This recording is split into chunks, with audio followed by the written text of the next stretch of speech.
Hello friend, मैं आनंद राज आप सबों के बीच। देखिए, आज हम सीटेट जो 2021 में दिसंबर में होने वाला है, आपका 16 दिसंबर से लेकर 13 जनवरी 2022 तक, उसमें सीडीपी का योगदान बहुत ज़्यादा महत्वपूर्ण होता है, समझे। क्योंकि देखिए, सीडीपी आपका पेपर 1 यानी आपका जो 1 से 5 होता है उसमें भी पूछता है, और पेपर 2 आपका जो होता है 6 to 8 उसमें भी आपका 30 नंबर का पूछता है, समझे। तो देखिए, सीडीपी प्रैक्टिस का चीज़ है, जितना ज़्यादा आप प्रैक्टिस कीजिएगा उतना ज़्यादा आपका कॉन्सेप्ट क्लियर होगा, समझे।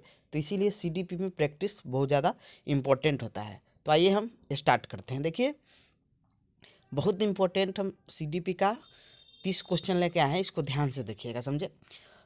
खाली आप सेट मार लीजिएगा, 10 सेट मार लीजिएगा, आपका सीडीपी में 25+ नंबर आ जाएगा, समझे। तो आइए, पहला क्वेश्चन आपका है कि शिक्षा के संदर्भ में सामाजिकरण से तात्पर्य, यानी कह रहा है कि शिक्षा के संदर्भ में सामाजिकरण से आपका क्या तात्पर्य है, समझे। तो पहला ऑप्शन आपका है कि सामाजिक वातावरण में अनुकूलन और समायोजन। दूसरा ऑप्शन है सामाजिक मानदंडों का सदैव अनुपालन करना। तीसरा है अपने सामाजिक मानदंड बनाना। और चौथा है समाज में बड़ों का सम्मान करना, समझे। देखिए, इसका बेस्ट ऑप्शन कहिएगा तो देखिए, सामाजिकरण का शिक्षा में बोलिएगा तो सामाजिक वातावरण में अनुकूलन और समायोजन करना। यहाँ अनुकूलन करने का मतलब कि उनके अनुसार रहना, और समायोजन यानी ढल जाना उस माहौल में, समझे। तो वो हो गया आपका क्या, समाजीकरण का सही अर्थ यही हुआ कि सामाजिक वातावरण में क्या करना, अनुकूलन करना और समायोजन, यानी आपको कोई दिक्कत नहीं हो रहा है वहाँ। अनुकूलन करने का मतलब क्या होता है कि वहाँ रहने में आपको कोई दिक्कत नहीं हो रहा है, और समायोजन आप कर लिए हैं, समझे। तो आपका ए नंबर ऑप्शन सबसे इसका बेटर है। देखिए, इसका 2 नंबर ऑप्शन पर भी हम चर्चा करते हैं, क्योंकि देखिए, सब ऑप्शन के बारे में जानिएगा तो आपका कॉन्सेप्ट क्लियर होता है, समझिए। आंसर तो आपको मिल ही जाएगा, लेकिन कॉन्सेप्ट आपका क्लियर होना चाहिए। तो देखिए, आपका 2 नंबर जो ऑप्शन है, करा कि सामाजिक मानदंडों का सदैव देखिए, अब समाज में कोई गलत नियम बना दिया गया तो कह रहा है कि उसका पालन आप कर रहे हैं, तो सदैव नहीं, सदैव जहाँ भी आपको मिले, केवल मिले, सीटेट में जहाँ भी ऑप्शन मिले तो आप उसको आंख मूंद के काटिए, समझे। ये ऑप्शन गलत होता है एकदम, इसको आप निगेटिव मतलब ऑप्शन में के रूप में ले सकते हैं। तीसरा ऑप्शन है अपना सामाजिक मानदंड बनाना। देखिए, अपने से आप सामाजिक मानदंड कैसे बना सकते हैं, समाज चलता है बहुत सारे आदमी के सहयोग से चलता है, बहुत सारे आदमी के, तो इसमें आप अपना से सामाजिक मानदंड नहीं बना सकते समाजीकरण में, समझे। चौथा है समाज में बड़ों का सम्मान का, ये चीज़ है, लेकिन इसका सबसे बेटर ऑप्शन जो होगा सामाजिक वातावरण में अनुकूलन और समायोजन। दूसरा आपका ऑप्शन है निम्न में से एक प्राथमिक स्तर के शिक्षक के लिए सबसे महत्वपूर्ण गुण कौन सा है, यानी कह रहा है कि जो 4 ऑप्शन दिया गया है इसमें से प्राथमिक स्तर यानी बच्चा क्लास जो होता है, प्राथमिक स्तर के शिक्षक के लिए सबसे महत्वपूर्ण गुण क्या होना चाहिए। देखिए, आप जानते होंगे जो छोटा बच्चा होता है बहुत ज़्यादा आपसे एक बार में नहीं सीखेगा, बहुत बार, तो इसीलिए आप में कौन सा गुण होना चाहिए। पहला ऑप्शन है शिक्षण विधियों में सक्षमता और विषय का ज्ञान। दूसरा है उच्च मानक भाषाओं में पढ़ने की क्षमता। तीसरा है पढ़ाने की उत्सुकता। चौथा है धैर्य और लगन। देखिए, चारों ऑप्शन आपका सही है, लेकिन इसमें सबसे बेटर ऑप्शन आपको चुनना है। तो इसका सबसे बेटर ऑप्शन होगा कि आप में पेशेंस यानी धैर्य और लगन होना चाहिए। लगन होगा तभी आप अच्छा से प्राथमिक क्लास में पढ़ा सकते हैं, समझे। इसीलिए देखिए, छोटा बच्चा होता है ना, वो एक बार में कोई चीज़ नहीं सीखता है, तो आप में धैर्य यानी पेशेंस होना चाहिए। पेशेंस होगा तभी बच्चा को आप बार बार बताइए, नहीं तो आप गुस्सा हो जाइएगा, समझे। इसीलिए देखिएगा, ट्रेनिंग इसीलिए बीएड डीएलएड करवाया जा रहा है, समझे, कि जहाँ पर पेशेंस होना चाहिए कि बच्चा को, मतलब बच्चा भगवान के समान होते हैं, समझे। इसीलिए इसका ऑप्शन क्या हो जाएगा, धैर्य और लगन। तीसरा ऑप्शन है, तीसरा क्वेश्चन आपका है कि नर्सरी कक्षा में शुरुआत करने के लिए कौन सी विषय वस्तु सबसे अच्छी होगी। देखिए, आप लोग जानते होंगे कि बच्चा परिवार से निकलकर तब विद्यालय में जाता है, समझे। तो उसके लिए सबसे बेटर जो टॉपिक होगा, विषय वस्तु होगा, वो आपका मेरा परिवार होगा। यानी परिवार में बच्चा, पहला टॉपिक रहेगा मेरा परिवार, तो बच्चा वो चीज़, क्योंकि देखिए पूर्व ज्ञान के आधार पर ही हमको नवीन ज्ञान सिखाना है बच्चा को, समझे। तो पूर्व ज्ञान और परिवार में रहा है, तो बच्चा को पूर्व ज्ञान के आधार पर हमको नवीन ज्ञान सिखाना है। तो सबसे बेटर जो विषय वस्तु होगा नर्सरी क्लास में शुरुआत करने के लिए, वो मेरा परिवार होगा, क्योंकि बच्चा परिवार से ही आया हुआ है। तो 3 का क्या हो जाएगा, आपका सी नंबर हो जाएगा। चौथा क्वेश्चन आपका है, देखिए पियाजे का हम सिद्धांत का भी वीडियो डाल दिए हैं, जो नहीं देखे होंगे देखिए वो वीडियो देख लीजिएगा, तो आपका एक भी क्वेश्चन नहीं छूटेगा, समझे। तो वीडियो जो नहीं देखे होंगे जाके देख लीजिए, क्योंकि उस वीडियो में आपका पूरा क्वेश्चन भी करवाए हुए हैं और आपका थ्योरी भी है, समझे। जो नहीं देखेंगे जाके देख लीजिए। क्वेश्चन आपका है कि पियाजे के अनुसार संज्ञानात्मक विकास के किस चरण पर बच्चा वस्तु स्थायित्व को प्रदर्शित करता है। देखिए वस्तु स्थायित्व उसे कहते हैं, मान लीजिए कोई बच्चा के सामने, देखिए 18 महीना के बाद ये बच्चा में आता है, समझे। तो 18 महीना से पहले बच्चा के सामने कोई वस्तु है, उसको आप हाथ से उठाकर फेंक दीजिएगा तो बच्चा समझेगा वो वस्तु क्या हो गया, खत्म हो गया। लेकिन 18 महीना बाद बच्चा अब नहीं सोचता, कहता वस्तु है अब छुपा लिया, समझे। यानी कहने का मतलब हुआ है कि पियाजे के अनुसार संज्ञानात्मक विकास के किस चरण पर बच्चा वस्तु स्थायित्व को प्रदर्शित करता है, समझे। देखिए जो आपका संवेदी प्रेरक अवस्था होता है, जो जन्म से 2 वर्ष होता है, समझे, उसमें बच्चा में वस्तु स्थायित्व का गुना जाता है। यानी 4 का आंसर क्या हो जाएगा आपका ए नंबर। देखिए इसमें एक और 2 ऑब्जेक्टिव जो क्वेश्चन पूछा जा सकता है पियाजे से रिलेटेड, वो बता देते हैं। पहला तो क्वेश्चन पूछा जाएगा कि पियाजे कौन विकास का सिद्धांत दिए, तो आंसर क्या हो जाएगा, संज्ञानात्मक विकास का सिद्धांत हो जाएगा। दूसरा क्वेश्चन पूछा जाएगा कि संज्ञानात्मक विकास के कितने चरण चरण बताए, तो 4 चरण बताए। जो इसमें ऑप्शन भी दिया गया है, संवेदी प्रेरक अवस्था, पूर्व संक्रियात्मक अवस्था, मूर्त संक्रियात्मक अवस्था, और चौथा जो आपका था औपचारिक संक्रियात्मक अवस्था, समझे। तो पहला जो 4 नंबर का आंसर क्या हो जाएगा, संवेदी प्रेरक अवस्था। वीडियो नहीं देखेंगे पियाजे वाला जाके देख लीजिए, आपका कॉन्सेप्ट क्लियर हो जाएगा। 5वां क्वेश्चन है कि सीखने के प्रक्रिया में शिक्षक की भूमिका होनी चाहिए। यानी कह रहा है कि सीखने की प्रक्रिया में शिक्षक की क्या भूमिका होना चाहिए। बच्चा को आप सिखा रहे हैं तो उसमें शिक्षक की क्या भूमिका है। देखिए आप एनसीएफ 2005 के अनुसार कहा गया है जो शिक्षक की भूमिका होनी चाहिए उस सुगमकर्ता एवं सुविधादाता के रूप में होना चाहिए, समझे। सुगमकर्ता और किसके रूप में होना चाहिए, सुविधादाता के रूप में होना चाहिए। तो इसका आंसर कौन आपका हो जाएगा, 5 का ए नंबर हो जाएगा। 6ठा नंबर आपका है कि निम्नलिखित में से कौन सूक्ष्म गति कौशल, सूक्ष्म मतलब कि मतलब छोटा, मतलब जिसमें आपका मतलब गति कौशल बहुत कम यूज होता होगा, समझे। तो इसका जो आंसर हो जाएगा, देखिए चढ़ना, चढ़ने में आपका हाथ पर ज़्यादा यूज होता है। फुदुकना, फुदुकिएगा, उसमें भी आपका होगा। दौड़ना इसमें होगा। तो आपका सबसे जो होगा ना कम गति कौशल का होगा तो वो लिखना होगा, समझे। तो इसीलिए 6 का आंसर कौन हो जाएगा आपका, ए नंबर हो जाएगा। 6 कौन हो जाएगा, ए नंबर, जिसे हम माइक्रो में छोटा बोल सकते हैं। 7वां क्वेश्चन आपका है, तो 6 का क्या हो जाएगा, डी नंबर आंसर हो जाएगा। 7वां क्वेश्चन है कि एक शिक्षिका अपने आप कभी भी प्रश्नों को उत्तर नहीं देती है। वह अपने विद्यार्थियों को उत्तर देने के लिए समूह चर्चा और सहयोगात्मक अधिगम अपनाने के लिए प्रोत्साहित करती है। यह उपागम डैश के सिद्धांत पर आधारित है। यानी कहने का मतलब हुआ एक टीचर है वह अपने से जवाब नहीं देती, बच्चे को कहती है कि आप ग्रुप मतलब डिस्कशन कीजिए, समझे। यानी कहने का मतलब हुआ कि वह सहयोग द्वारा सीखने पर बल दे रही है, समझे। यानी सक्रिय भागीदारी, बच्चा मतलब मिलजुल कर आंसर खोज सकता है। तो ये जो सिद्धांत है वो सक्रिय भागीदारी का है, समझे। यानी आपका बी नंबर। 7 का कौन आंसर हो जाएगा आपका, बी नंबर हो जाएगा। 7 का क्या हो जाएगा आपका, बी नंबर हो जाएगा। आइए अब 8 नंबर क्वेश्चन पे आते हैं। देखिए 8 नंबर क्वेश्चन आपका बुद्धि से रिलेटेड क्वेश्चन है। देखिए आईक्यू से क्वेश्चन पूछता है। तो ये क्वेश्चन आपका है कि एक बालक की मानसिक आयु 12 वर्ष है, यानी मेंटल एज कितना है, 12 वर्ष है। और शारीरिक आयु, या इसी को हम लोग वास्तविक आयु भी बोलते हैं, जो हम लोग का जो खुद का एज होता है, समझे। शारीरिक आयु 10 वर्ष है, तो उसका बुद्धि लब्धांक क्या होगा। यानी कह रहा है कि मानसिक आयु 12 वर्ष है और शारीरिक यानी वास्तविक आयु 10 वर्ष है, तो उसका बुद्धि लब्धि क्या। देखिए बुद्धि लब्धि का फॉर्मूला होता है, जो आईक्यू बराबर होता है मेंटल एज बट्टा, उसको हम बोल सकते हैं फिजिकल एज, तो कॉनिकल एज होता है, यानी वास्तविक आयु होता है। तो कॉनिकल एज जो लिखते हैं गुना 100, यानी मेंटल एज बट्टा वास्तविक आयु या शारीरिक आयु जो दिया है गुना 100। तो मेंटल एज आपका दिया है 12, फिर आपका शारीरिक आयु दिया है 10, और गुना होता है कितना, 100। 10 से कटेगा 100 तो 10, यानी 120 आपका क्या हो जाएगा, आंसर हो जाएगा। तो पूछा है इसका बुद्धि लब्धांक क्या हो जाएगा, 120 हो जाएगा। तो 8 का क्या हो जाएगा आपका, ए नंबर हो जाएगा। आइए अब आते हैं आपका 9 नंबर क्वेश्चन में। 9 नंबर क्वेश्चन आपका है कि समेकित शिक्षा इंगित करती। समेकित मतलब होता है इंटीग्रेटेड, इंटीग्रेटेड मतलब साथ साथ, इंटीग्रेटेड मतलब क्या होता है, साथ साथ, समझे। इंटीग्रेटेड कोर्स अभी चल रहा है ना, बीए बीएड का, बीएससी बीएड का, यानी साथ साथ, समझे। यानी आप ऐसा स्कूल होना चाहिए, समेकित ऐसा शिक्षा दीजिए जिसमें विकलांग बच्चा भी पढ़े और समान बच्चा भी पढ़े, समझे। तो ये समझ गए, ऑप्शन आप कर सकते हैं। पहला ऑप्शन है सभी बच्चों के लिए एक समान। देखिए ये सभी बच्चों के लिए आप एक समान शिक्षा विधि नहीं करें, क्योंकि प्रतिभाशाली बालक है, ऐसा स्कूल में नॉर्मल बालक भी होगा, तो उसके लिए आप एक समान शिक्षण विधि नहीं ला सकते। दूसरा आपका है समान विद्यालय और भिन्न रूप से सॉरी समान बच्चे एवं भिन्न रूप से योग्य बच्चों के लिए एक ही स्कूल। यानी कहने का मतलब हुआ कि समान बच्चा यानी नॉर्मल बच्चा और जो भिन्न यानी भिन्न करने का मतलब जो नॉर्मल बालक से अलग बच्चा, जैसे विकलांग बालक हो गया, मंदबुद्धि बालक हो गया, ये सब तो सबको एक समान विद्यालय एक ही स्कूल में। तो ये ऑप्शन सही हो सकता है क्योंकि बच्चा को एक ही स्कूल में पढ़ाना है। समझे। तीसरा ऑप्शन है समान बच्चे में भिन्न रूप से एक पृथक स्कूल, तो ये गलत हो जाएगा। समझे।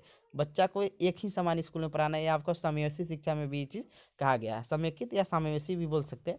चौथा है समान बच्चे में भिन्न बच्चे से योग्य बच्चे के एक समान सुविधा। एक समान सुविधा कैसे दे सकते हैं? नॉर्मल वाला बच्चा के लिए अलग सुविधा होगा, समझे, विकलांग के लिए अलग होगा। यानी आपका बी नंबर सबसे बेस्ट ऑप्शन है। समझे, बी नंबर आपका सबसे बेस्ट ऑप्शन है। आइए अब 10 नंबर क्वेश्चन में आते हैं कि एक शिक्षक विद्यार्थियों में सामाजिक मूल्यों को विकसित कर सकता है। सामाजिक मूल्य यानी उसमें सोशल वैल्यू को कैसे विकसित कर सकता है। समझे। पहला ऑप्शन है देखिए अनुशासन, जिस ऑप्शन में रहे ना उस ऑप्शन को एकदम काट दीजिए, वो ऑप्शन होवे नहीं करेगा। समझे। अनुशासन से आप सामाजिक मूल्य विकसित नहीं कर सकते हैं। समझे। सीडीपी में चीज अनुशासन जहाँ मिले इसको अनुशासन दंड जहाँ भी मिले उसको काट दीजिए। समझे। दूसरा ऑप्शन है आदर्श रूप से बर्ताव करके। देखिए बच्चा के साथ आप अच्छा व्यवहार कीजिएगा तो बच्चा अपने सामाजिक गुण सीख सकता है। यानी आदर्श मतलब आदर्श से अच्छा व्यवहार करने का मतलब, ये ऑप्शन सही हो सकता है। महान व्यक्ति, देखिए महान व्यक्ति के बारे में बोलेगा तो बच्चा वो चीज़ अनुकरण करने लगेगा। समझे। ये मतलब ये चीज़ नहीं होगा, मतलब सॉरी अनुकरण बोले, महान व्यक्ति के बारे में बोले तो वो सिर्फ इमेजिंग कर पाएगा, मतलब वो सामाजिक मूल्य उसमें विकसित नहीं हो सकता। उसे अच्छी कहानी सुनाएंगे। लेकिन सबसे आपका अच्छा ऑप्शन होगा तो बी नंबर होगा कि आदर्श रूप से बर्ताव करके उनके साथ अच्छा व्यवहार कीजिएगा तो बच्चा अपने अच्छा व्यवहार करेगा। समझे। तो 10 के क्या हो जाएगा? बी नंबर हो जाएगा। 11 नंबर आपका है कि शिक्षार्थियों के बीच अधिगम शैली में अंतर का कारण हो सकता है। यानी कह रहा है कि शिक्षार्थियों के बीच अधिगम शैली यानी अधिगम शैली का मतलब क्या हुआ? सीखने की शैली, यानी कोई बच्चा स्पीड से सीखता है, कोई बच्चा स्लो सीखता है, उसी को अधिगम शैली हम करते हैं। तो वही कह रहा है कि शिक्षार्थी के बीच अधिगम शैली में अंतर का कारण हो सकता है। पहला ऑप्शन है शिक्षार्थियों की समाजीकरण प्रक्रिया। दूसरा है शिक्षार्थियों द्वारा अपनाई गई विचारण नीति। और आपका अगला ऑप्शन है सी नंबर की आर्थिक स्थिति। और डी नंबर आपका ऑप्शन है बालक का लालन पालन। यानी कहने का मतलब हुआ कह रहा है कि शिक्षार्थियों के बीच अधिगम शैली में अंतर का कारण क्या हो सकता है। यानी बच्चा में सीखने का, देखिए बच्चा जैसा पढ़ाई अपनाएगा, यानी शिक्षार्थी द्वारा अपनाएंगे क्या हो जाएगा? विचारण नीति। जैसा वो अपना नीति पढ़ने का अथी करेगा उसमें वैसा होगा। मान लीजिए कोई अच्छा से पढ़ेगा, कॉन्सेप्ट क्लियर कर पढ़ेगा तो उसमें अच्छा से मतलब अधिगम शैली वो जल्दी सीख सकता है। यानी आपका बी नंबर 11 का क्या हो जाएगा? B number. अब देखिए इसका आर्थिक स्थिति से क्या मतलब, कोई गरीब हो या अमीर हो। अब कहने का मतलब है कि गरीब बच्चा धीरे सीखेगा, ऐसा बात नहीं है। बालक का लालन पालन, अब लालन पालन कोई आदमी का अच्छा लालन पालन हुआ तो जल्दी सीख ले, ये भी गलत बात है। तीसरा का है शिक्षार्थी के सामाजिकरण सीखने में कोई अथी नहीं करता। समझे। तो आपका बी नंबर सबसे परफेक्ट आंसर होगा। 12 नंबर आपका क्वेश्चन है कि कक्षा में एक बच्चे में भाषा कौशल का विकास निम्न क्रम में हो। देखिए आप सुबोपली याद रखिएगा, सबसे अच्छा ट्रिक है। सु से सुनना, बो से बोलना, प से पढ़ना, ली से लिखना। लास्ट में बच्चा सबसे पहले सुनता है बच्चा, तब उसके बाद बोलता है, तब उसके बाद पढ़ता है, तब उसके बाद लास्ट में क्या करता है? लिखता है। तो सुबोपली आप याद रखिएगा। समझे। यानी देख लीजिए सुबोपली किस में है, तो आपका ए नंबर ऑप्शन में हमको लग रहा है कि सुनना, बोलना, पढ़ना, लिखना। यानी 12 का क्या हो जाएगा? आपका ए नंबर हो जाएगा। 12 का क्या हो जाएगा? ए नंबर। आइए 13 नंबर क्वेश्चन में आते हैं। 13 नंबर आपका है कि मानव व्यक्तित्व परिणाम है। यानी मानव व्यक्तित्व जो होता है, जो मानव पर्सनालिटी हो, किसका परिणाम है? देखिए आपको जहाँ भी बोले थे ऑप्शन में आनुवंशिकता तथा वातावरण मिले, आंख मूंद के मारिए। समझे। देख लीजिए किस में है। आपका 13 का क्या हो जाएगा? आपका सी नंबर हो जाएगा। 13 का क्या हो जाएगा? C number. आइए 14 नंबर में आते हैं। उसके बाद कोई पढ़ना ही नहीं ऑप्शन, जब जहाँ भी आपको मिल जाए आनुवंशिकता तथा वातावरण का अंतर क्रिया, एकदम आँख मूंद के कोई ऑप्शन ही नहीं देखना है। समझे। 14 नंबर आपका है कक्षा 1 और 2 के स्तर के बच्चे कैसे सीखते हैं। देखिए पहला ऑप्शन आपका है कक्षा 1 या 2 के स्तर के जो बच्चे होते हैं कैसे सीखते हैं? अमूर्त। अमूर्त यानी देखिए सोचने पर हो गया, अमूर्त जो दिखाई नहीं देता बच्चा उसमें सीखे, किशोरावस्था में गुड़ा गया। दूसरा का है मूर्त अनुभव से। देखिए मूर्त यानी जो बच्चा को सामने, जैसे मान लीजिए अब बच्चा को हमको ट्रेंगल पढ़ाना है तो बच्चा को समोसा का एग्जाम्पल दीजिए, बच्चा उस चीज़ देखा हुआ है। समझे। तो बच्चा जल्दी सीखेगा। तो यानी मूर्त अनुभव से सीख सकते हैं। समझे। तो यही आपका हो जाएगा। पढ़कर ये सब तो होगा नहीं, पढ़कर लिख के सबसे आपका ऑप्शन बी नंबर हो जाएगा कि मूर्त यानी जो चीज़ दिखाई देता है। मूर्त अनुभव से शीघ्र सीखते हैं। 15 नंबर आपका है कि शिक्षार्थी व्यक्तिगत भिन्नता प्रदर्शित करते हैं, अतः शिक्षक को क्या करना चाहिए। यानी कह रहे हैं कि अब देखिए, अब क्लास है तो उसमें जो शिक्षार्थी होंगे वो व्यक्तिगत विभिन्नता प्रदर्शित करेंगे ही, तो आपको क्या करना चाहिए। पहला ऑप्शन है अधिगम की एक समान गति पर बल देना चाहिए। दूसरा है कठोर, देखिए अधिगम की एक समान गति पे कैसे, बच्चा सब एक समान कैसे सीख सकता है, तो ये भी नहीं हो सकता। कठोर तो जहाँ भी रहे उसको काटिए, परीक्षा जहाँ में रहे काट देते। लास्ट ऑप्शन क्या गया कि सीखने के लिए विविध, विविध जहाँ भी मिले यानी बहुत सारे अनुभवों को उपलब्ध कराना चाहिए। जहाँ भी विविध ऑप्शन मिले एकदम उसको टिक कीजिए, समझे। तो यहाँ 15 का क्या हो जाएगा, डी नंबर हो जाएगा। 16 नंबर आपका है कि प्रायः शिक्षार्थियों की त्रुटियां डैश की ओर संकेत करती है। यानी कह रहा है प्रायः जो शिक्षार्थियों की जो त्रुटियां होती है वो डैश की ओर संकेत करती है। वे कैसे सीखते हैं, देखिए बच्चा गलती कर रहा है ना, तो उससे पता चलता है बच्चा अपने कैसे सोचता है, यानी वे कैसे सीखते हैं, समझे। यानी जब बच्चा गलती कर रहा है तो उससे क्या पता चलता है बच्चा कैसे सीख रहा है, इसलिए इसका आंसर क्या हो जाएगा, वे कैसे सीखते हैं, समझे। ये सामाजिक आर्थिक स्तर अभ्यास ये सब तो जहाँ भी रहे उसको काट दीजिए, समझे। तो 16 क्या हो जाएगा, ए नंबर हो जाएगा। 17 नंबर क्वेश्चन है कि एक बच्चा डैश से ग्रस्त है, वह 100 को वाज पढ़ता है, न्यूक्लियर को अनक्लियर पढ़ता है। देखिए जब बच्चा तो पढ़ने से संबंधित अधिगम अक्षमता है, जिसे हम लोग डिस्लेक्सिया कहते हैं। क्या कहते हैं, डिस्लेक्स। देखिए 3 को आप याद रखेगा, डिस्लेक्सिया पढ़ने से, डिस्ग्राफिया लिखने से, और डिस्कैल्कुलिया मतलब गणितीय गणना से, यानी गणना से रिलेटेड होता है, समझे। तो ये 3 को याद रखिएगा, इसी से आपका काम चल जाएगा। 18 नंबर क्वेश्चन है कि बच्चों के सीखने की प्रक्रिया में प्रगति तब हो सकती है जब हम उसकी प्रगति का नियमित रूप से जांच करेंगे। दूसरा ऑप्शन है प्रगति, बच्चों की प्रगति को नियमित जांचने के साथ साथ सुधारात्मक कदम उठाएंगे। देखिए आप प्रगति को तो जांच कीजिए, मान लीजिए कोई कमी रह गया है तो उसको सुधार कीजिए, ये सबसे बेस्ट ऑप्शन होगा, समझे। और भी पढ़ते हैं बच्चों को नियमित से गृह कार्य देना ही नहीं चाहिए। बच्चों के लिए नियमित से गतिविधि आपने आयोजित कराने से क्या बच्चा में प्रगति हो जाएगा। लेकिन सबसे जो बेस्ट ऑप्शन है कि बच्चों की प्रगति का नियमित रूप से जांच के साथ साथ सुधारात्मक कदम भी उठाइए, जो सबसे बेस्ट ऑप्शन है। 18 क्या हो जाएगा, बी नंबर हो जाएगा। कोई कमी रह गई तो उसको सुधारिए। कोहलबर्ग के अनुसार शिक्षक बच्चों में नैतिक मूल्यों का विकास कर सकता है। पहला ऑप्शन है नैतिक मुद्दों पर आधारित चर्चाओं में उन्हें शामिल करके। दूसरा का ऑप्शन है कैसे व्यवहार किया जाए, कठोर निर्देश, धार्मिक शिक्षा, व्यवहार का स्पष्ट नियम। ये सब जहाँ भी ऑप्शन रहे, हम तो पहले बोले कठोर, धार्मिक बच्चा को शिक्षा नहीं देना है, व्यवहार को स्पष्ट नियम ये सब नहीं बनाना है, तो आपका नैतिक मुद्दे पर आधारित चर्चाओं में उन्हें शामिल करके उसमें नैतिक विकास हम कर सकते हैं। 20 नंबर आपका क्वेश्चन है कि प्राथमिक स्तर पर बच्चों के लिए संगीत, कहानी कहने, नाटक, कला, शिल्प, खेल आदि कैसी ऐसी गतिविधियों का संचालन सप्ताह में एक बार होनी चाहिए, प्रत्येक विषय के साथ सम्मिलित होना चाहिए। सबसे बेस्ट ऑप्शन है, यानी ये सब चीज़ प्रत्येक विषय के साथ होना चाहिए। बस देखिए खेल विधि आप पढ़े होंगे किसका, फ्रोवेल का, तो बोले थे बच्चा को खेल विधि से पढ़ाएंगे। बच्चा का खेल सबसे प्रिय चीज़ माना जाता है, समझे। देखिए आप जो नई शिक्षा नीति 2020 आया है उसमें भी बोला गया है कि मतलब 3 क्लास तक बच्चा को मतलब अथी नहीं करना है, मतलब परीक्षा उरीक्षा पढ़ाई वढ़ाई नहीं करना, बच्चा को खेलने के लिए छोड़ना, समझे। यानी कहने का मतलब बच्चा को प्रत्येक विषय के साथ क्या होना चाहिए कि सम्मिलित होना चाहिए। यानी बी नंबर सबसे हमको बेटर ऑप्शन लग रहा है। अलग से संचालित क्या करेंगे, ये सब उतना होगा नहीं, समझे। आपका 20 का 20 सबसे बेटर ऑप्शन है। 21 नंबर है कि राज्य स्तर की एक एकल गायन प्रतियोगिता के लिए विद्यार्थियों को तैयार करते समय एक विद्यालय लड़कियों को वरीयता देता है। वरीयता मतलब लड़कियां का महत्व देता है, यह दर्शाता है। यानी ये लैंगिक क्या है कि पूर्वाग्रह को दर्शा रहा है, यानी लड़की ही अच्छा करती है आपका गायन में, गाना उनका अच्छा होता है, ये गलत बात है। लड़का भी अच्छा गाते हैं, तो ये लैंगिक पूर्वाग्रह को दर्शा रहा है। यानी 21 का क्या आ जाएगा, डी नंबर हो जाएगा। 22 नंबर है निम्नलिखित में कौन सा विकास का सिद्धांत है। नहीं कह रहा विकास का कौन सिद्धांत है। पहला ऑप्शन है यह निरंतर चलने वाली, देखिए विकास जो निरंतर चलने वाली प्रक्रिया है, नहीं समझे, जन्म से मृत्यु तक, तो नहीं दिया है तो क्या हो जाएगा, गलत हो जाएगा। दूसरा ऑप्शन है विकास की प्रक्रिया अंतर संबंधित नहीं, देखिए विकास सभी प्रक्रिया अंतर संबंधित होते हैं, तो ये भी गलत है। सभी की विकास दर समान नहीं होती है। देखिए कह रहा है कि देखिए सभी का विकास दर, देखिए कह रहा है कि सभी की विकास दर समान नहीं होती, एकदम सही बात है। देखो सब आदमी में अलग अलग प्रकार से विकास होता है, तो यह विकास का सिद्धांत है। यानी सभी की विकास क्या होता है, दर अलग अलग होती है, तो ये चीज़ क्या होगा, सही है कि समान नहीं होती है। यानी सभी की विकास दर क्या होती है, समान नहीं होती है, यानी अलग अलग होती है, समझे।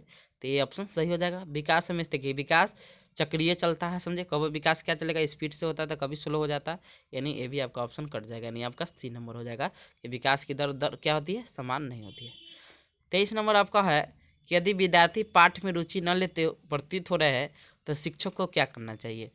पहला ऑप्शन है शिक्षण विधि बदल दे, शिक्षण विधि बदल दे। दूसरा क्या है दृश्य शब्द सामग्री का प्रयोग मिलाकर पाठ को रुचिकर बनाए। तीसरा आपका है कि कक्षा से चला जाए। चौथा है कक्षा में कोई अन्य कार्य। देखिए कहने का मतलब है कि एक विद्यार्थी पाठ में रुचि नहीं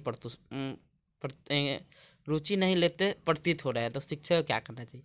देखिए इसका ऑप्शन आप कर सकते हैं, देखिए शिक्षण विधि बदल दे या दृश्य शब्द सामग्री को प्रयोग मिलाकर पाठ को रुचि बनाए। देखिए ये चीज़ तो डिपेंड करता है कि इसका आंसर मतलब देखिए दोनों हो सकता है, लेकिन देखिए इसका बेस्ट ऑप्शन बोलिएगा तो देखिए दृश्य सामग्री सबसे बेस्ट ऑप्शन हो सकता है कि देखिए जब बच्चा रुचि नहीं लेता है पाठ में तो आप वहाँ पर दृश्य शब्द सामग्री यानी बच्चा को विजुअली कीजिएगा तो बच्चा कोई चीज़ देखेगा तो क्योंकि प्रत्यक्ष रूप से कोई बच्चा को अनुभव होइएगा ना वो चीज़ वो सीख ले पाएगा, समझे। यानी शिक्षण विधि बदल देना से, लेकिन सबसे बेस्ट ऑप्शन आपका बी नंबर होगा। 24 नंबर है व्यवहार का करना डैश पक्ष के अंतर्गत आता है। देखिए आप जानते होंगे कि हमारा जो ब्लूम थे वो 3 प्रकार के मतलब उद्देश्य दिए हुए थे। एक दिए थे सीखने के गतिक क्षेत्र, सीखने के भावात्मक क्षेत्र, सीखने के सॉरी ब्लूम का अलग था वो संज्ञानात्मक, लेकिन सेम वही चीज़ है कि हम 3 तरह से सीख सकते हैं कि सीखने के गतिक क्षेत्र, सीखने के भावात्मक क्षेत्र और सीखने के संज्ञानात्मक क्षेत्र। संज्ञान हमारे मस्तिष्क से रिलेटेड होता है, भावात्मक हमारे व्यवहार से रिलेटेड होता है यानी व्यवहार अभिवृत्ति, और सीखने के गतिक क्षेत्र हमारे अति से होता है। तो इसका जो आंसर हो जाएगा वो सीखने के भावात्मक क्षेत्र, यानी 24 के क्या हो जाएगा बी नंबर हो जाएगा, सीखने के भावात्मक क्षेत्र, समझे। 25 नंबर क्वेश्चन है कि बच्चों के विकास के सिद्धांत को समझना शिक्षक की सहायता करता है, यानी कह रहा है कि बच्चों के विकास के सिद्धांत को समझना शिक्षक की सहायता करता है। पहला शिक्षार्थियों के भिन्न अधिगम शैलियों को प्रभावी से संबोधित करने में। दूसरा का है शिक्षार्थियों की भिन्न अधिगम शैलियों को बच्चों के विकास के सिद्धांत को समझना शिक्षक की सहायता करता है, यानी कह रहा है कि बच्चों का विकास का सिद्धांत शिक्षक को पता होना चाहिए। इसे शिक्षक को क्या मतलब क्या करेगा। तो पहला ऑप्शन है शिक्षार्थियों की भिन्न अधिगम शैलियों को प्रभावी रूप से संबोधित करना। दूसरा ऑप्शन है विद्यार्थी के सामाजिक स्तर पहचानने में, ये तो होगा नहीं, उससे क्या मतलब होगा। तीसरा शिक्षार्थी की आर्थिक पृष्ठभूमि। चौथा है शिक्षार्थियों को क्या पढ़ाना चाहिए यह औचित्य स्थापित कर। देखिए इसका ऑप्शन जो हो जाएगा ये कौन कौन शैली से पढ़ा सकते हैं उस सिद्धांत, तो ये आपका 25 का क्या हो जाएगा। तो 25 का आपका जो आंसर हो जाएगा तो आपका ए नंबर इसका आंसर हो जाएगा। आइए अब आते हैं आपका 26 नंबर क्वेश्चन में। 26 नंबर आपका क्वेश्चन है कि 26 नंबर आपका क्वेश्चन है कि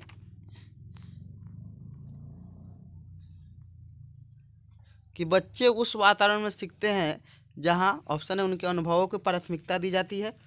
फिर आपका ऑप्शन है उनके खेलने का मौका मिले। तीसरा ऑप्शन आपका है उन्हें मित्र बनाने का मौका मिले, कर अनुशासन हो। देखिए सबसे इसका बेस्ट ऑप्शन होगा।